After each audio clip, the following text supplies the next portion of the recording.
Hello friends of WildRift and welcome back to another RiftGuides WildRift video. For today we are going to take a look at something really special for you, and it's a very secret thing. It's secret broken picks that people are refusing to play for whatever reason I don't know about.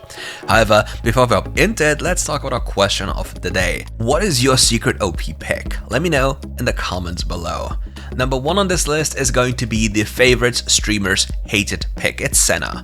Senna is an absolute demon in the laning phase and scales throughout the late game, early game, mid game, and never stops scaling, by the way. Her key signature thing is dominating lane with healing and the damage alike, and just making it very difficult for the enemy to get any footing during the laning phase. A little secret you need to understand about Senna is you want to input 2 points into your first ability on level 3 and not skill your third ability. You want to skill first, second, first again, and then your third ability. That way, you basically double the first ability's effectiveness on level 3 already, which grants you the edge in most matchups. Not to mention, the trading pattern with Kraken Slayer is really broken. Don't use Grasp, don't use anything else, please go for Kraken Slayer. So for laning phase, hit the enemy once, get the bone plating proc, and then murder them. In game, of course. As the game goes on, you basically turn into an absolute artillery of an AD carry while also being able to heal your allies. As you assemble the Protect enchant later on, all you have to do is look for your teammates to line up and preferably hit them all with your first ability. On 2 items you will heal for roughly 3000, so 500 to 600 per target, obviously times 5. If you can't make that happen and it's too difficult to hit all of them at the same time, you can use your ultimate for a bigger shielding, but obviously the effect will be reduced because how Protect enchant works with higher cooldown abilities. Nonetheless, you become a real force to reckon with as you rack up the other items, and then you destroy people from the backline while healing your allies continuously. In the super late game, you auto-attack with Runon's Hurricane on 3 people, and every time you hit them and then cast your first ability, you just have to hit them once again and your first ability will be almost up again. Which spells for healing numbers between 1200 to 1500 per minute on a damage carry, by the way. So you'll deal roughly the same amount of damage while healing the same amount of damage. You're basically the perfect balance between a Karma and a Soraka while having global tools and insane lane pressure. Next pick on this list is going to be Akshan, and this champion is a laning menace similar to Lucian. But this champion has a feature that Lucian doesn't have. It's called Stealth. And Stealth is a cheat code you have in League of Legends WildRift because people don't understand when you are not seen on the map, you still do exist. Fog of War is a myth and the jungle role is also a myth, so the moment you don't see anybody, they don't exist. That is how the common consensus is. At least the people in Grandmaster and Challenger play like this. And if you learn to play around that and punish people, you'll have a field day. And Akshan loves doing so.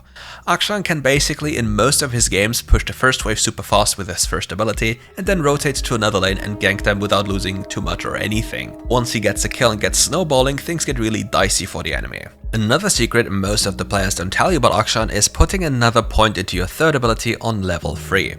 With that, you can almost guarantee if you find the right angle on the Rift to just swing around a person and kill them from 100% HP to 0 HP with the power of Ignite and your third ability. That way you'll easily snowball. Another trick for Akshan is just waiting in a brush or around a corner and waiting for the enemy to push the wave or overextend so you can get the perfect angle with your swing and then just get him killed as I said before.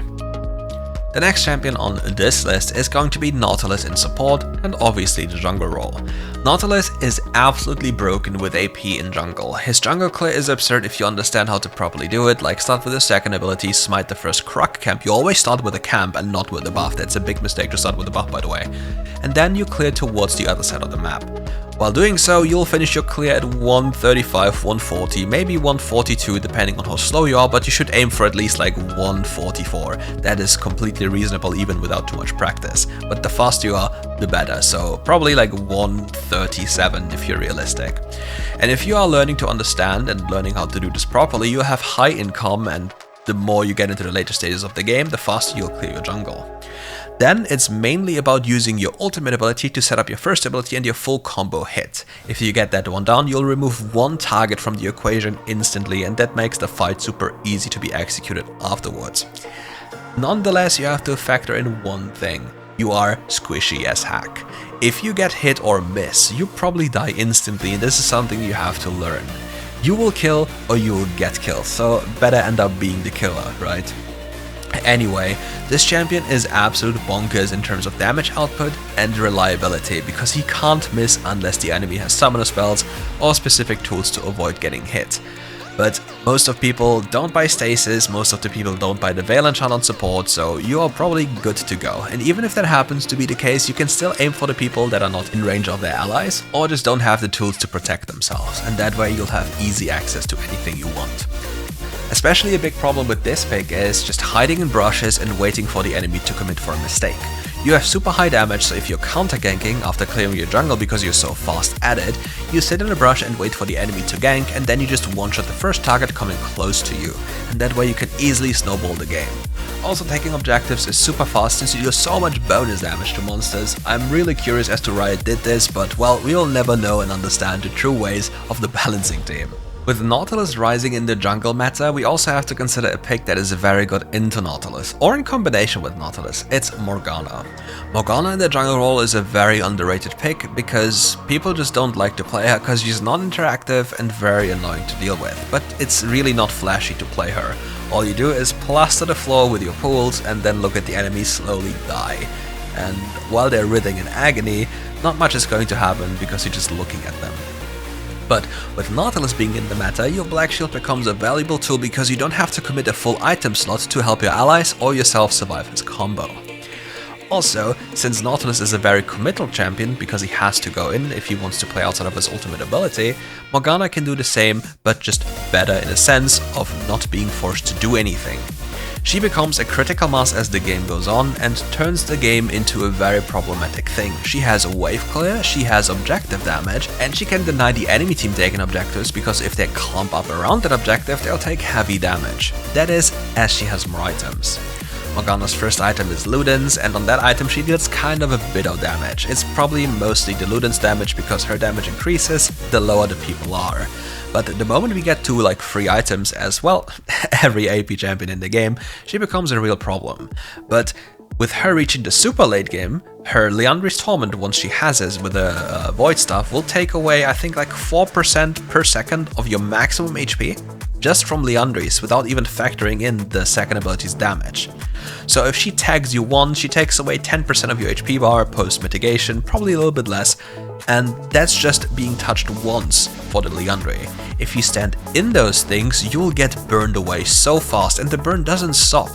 Because every time she hits you with the second ability, the cooldown is reset by a bit, and then things get really problematic. And the only limitation Morgana realistically has is mana. If you factor out that time could also be a problem for her, because in the early game if she gets pressured too much, things look a little bit troublesome for her.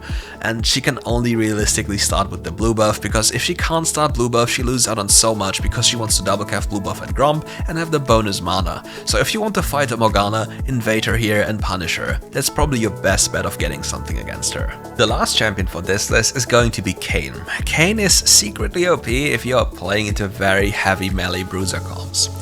And the simple fact for this is, number one, you get your form faster because you have more people to get your melee points from, and number two, red Kayn is just vastly superior to blue Kayn in any possible way. The damage he does to champions, to objectives, to jungle clear is just way better, and blue Kayn still doesn't really have a place in this game. And this is probably the main issue for normal AD assassins outside the ability based ones. They just don't have the items nor the damage tools to do enough to warrant them being picked. In a game where levels are so accelerated, you gain so much base armor that lethality items after your very first one turn very weak outside of the other utility effects they have. And if you stack them, you'll have too little damage and too little sustain and too little of basically everything, and just turn into like a beanbag, or like your pea shooter, you just don't do too much. And this is why Kayn in his red form is a very powerful compared to those, because he doesn't suffer from that. He deals percentage max HP damage. This means that if he fights enemies with high HP bars, he's also healing off of that, he will obliterate them while healing himself. Don't forget, he will still go Yumu's Ghostblade as his first item, but this is mainly for jungle clear and overall mobility and getting his form faster. After this, he'll itemize into a Black Cleaver because he has an easy way of applying most of the stacks almost instantly. Just casting your second ability into an auto attack and your first ability is already 4 stacks instantly.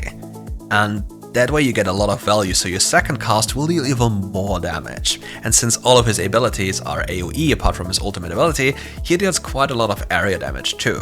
When it comes to objectives, all of the other junglers that would be like assassins only struggle really hard taking those alone. Kayn doesn't really care, Kayn just destroys those, so there's that. And if there's something that Kayn can do a lot of the times is take the red side jungle of an enemy champion. Steal their raptors, go for their red buff, take their Krugs, especially if you know that they can't do anything about it, you'll have a field day doing so. Then you can discreetly destroy the enemy's tempo while clearing your own jungle or ganking from behind, because you can go through walls by the way. But if you want to full clear, ideally you want to start with your first ability, second ability, and then your first ability again, so you have a faster clear. That's all there is to it. And that's it for today's video. If you liked the video, leave a like and subscribe to the channel and come back tomorrow for more.